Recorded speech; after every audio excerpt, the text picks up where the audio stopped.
Senate में election act तरमीमी bill मंजूर कर लिया गया है। इस अहम खबर से मुतालिक अपने नाज़रीन को आगाह कर रहे हैं कि सेनेट में इलेक्शन एक्ट तरमीमी बिल मंजूर कर लिया गया है। बिल्कुल, सेनेट में इलेक्शन तरमीमी बिल को मंजूर कर लिया गया है। सेनेट के अंदर ये आज बिल पेश किया गया था। सेनेट में इलेक्शन एक्ट तरमीमी बिल मंजूर कर लिया गया है और सेनेट में इलेक्शन एक्ट तरमीमी बिल को अब मंजूर किया जा चुका है। इससे कबल कौमी असम्बली के अंदर भी इस बिल को मंजूर किया गया था, जिसके बाद ये बिल सेनेट में पेश किया गया और सेनेट में इस बिल को अब मंजूर कर लिया गया है। सेनेट में इलेक्शन एक्ट तरमीमी बिल मंजूर कर लिया गया।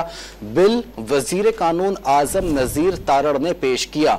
सेनेट में इलेक्शन एक्ट तरमीमी बिल को मंजूर कर लिया गया।